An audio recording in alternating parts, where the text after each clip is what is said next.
Hello my dear parents. आज हम इस वीडियो में डिटेल में बात करेंगे जब बच्चा होता है तब आप क्या क्या कॉमन मिस्टेक्स करते हैं, क्योंकि आपको पता ही नहीं होता। तो हम सर से पैर तक बच्चे में क्या क्या ध्यान रखना और क्या गलतियां नहीं करनी और बच्चे का डेवलपमेंट कैसे अच्छे से हो सके, ये सब हम वीडियो में देखेंगे। सर से शुरू करते हैं। सबसे पहले तो आपको इस तरह की कॉटन की कैप बच्चे को यूज़ नहीं करनी।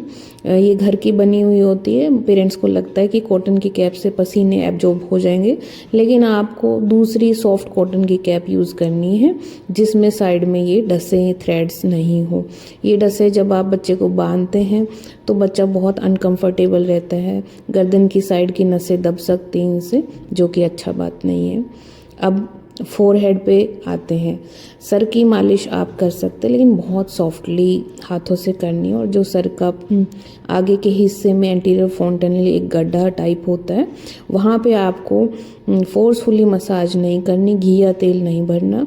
वहाँ के एरिया में अगर आप ऐसे करेंगे तो ब्रेन की छोटी छोटी नसें हैं, तो वो नसें डैमेज होने के चांसेस रहते हैं, तो आपको ये सब नहीं करना। अब अगले पॉइंट पे आते हैं जो अपने आप में बहुत ही ज़्यादा ज़रूरी है। जनरली सभी लोग ही बच्चे को सीधा सुलाए रखते हैं दूध पिलाने और डकार दिलाने के बाद, लेकिन सीधा लिटाए रखने से बच्चे के सर भी फ्लैट हो जाता है, बैक में भी रैशेज हो जाते हैं और बच्चा कंफर्टेबल काफ़ी बारी फील नहीं कर पाता और सर के ऊपर लाइट भी ऑन रहती। तो आप इसको कुछ समय के लिए साइड टिल्ट कर सकते हैं, एक तरफ करवट दिला सकते हैं। बहुत लोग ही कहते हैं कि सर पे जोर आएगा, बैक पे जोर आएगा, ऐसा बिल्कुल भी नहीं है।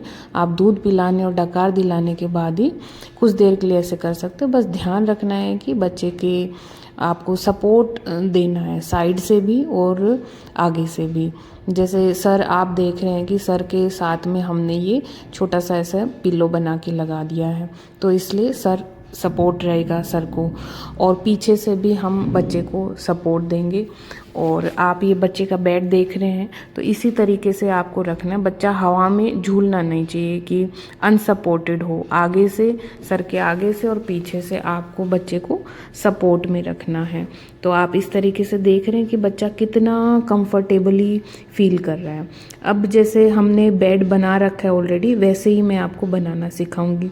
ऐसे पिल्लो कवर तो सबके घर में ही होते हैं, बस धुला हुआ और कॉटन का होना चाहिए। अब इस तरीके से बेडशीट लेके या हल्का सॉफ्ट ब्लैंकेट लेके आप उसको नेस्टिंग बना सकते हैं। नेस्टिंग मीन्स कि जैसे माँ का यूट्रस होता है उसी शेप में हमें बच्चे की बेडिंग बनानी चाहिए।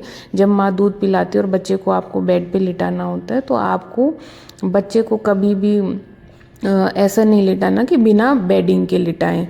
आपको मदर के यूट्रस की शेप का नेस्टिंग घर पे इजीली बना सकते हैं। इस तरीके से आप बेडशीट को या सॉफ्ट ब्लैंकेट को फोल्ड करके आप तकिए के कवर में प्लेस कर दीजिए। तकिए का कवर बस आपको डेली दिन में एक बार तो चेंज करना ही करना है, नया फ्रेश ले लीजिए।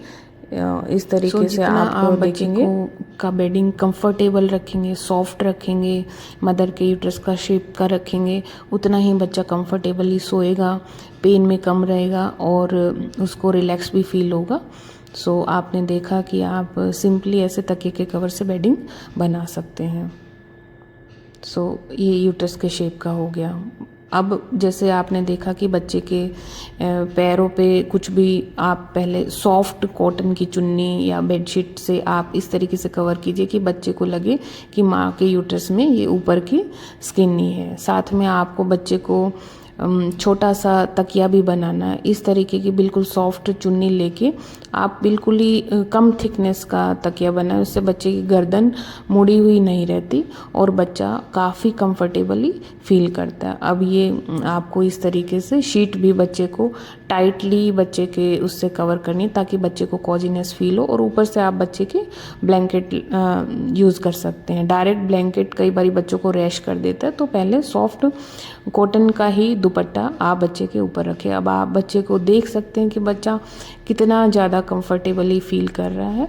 और जब मदर कहीं भी बाहर जाती है किसी काम की वजह से या फिर अपनी सेल्फ केयर के लिए, तो उस टाइम मदर अपना तो उस टाइम माँ अपना यूज़ किया हुआ कोई भी कपड़ा, दुपट्टा या टी शर्ट बच्चे के पास रख के जाएं, उससे बच्चा कंफर्टेबली फील करेगा, क्योंकि 9 महीने तो उसने वही स्मेल ली है।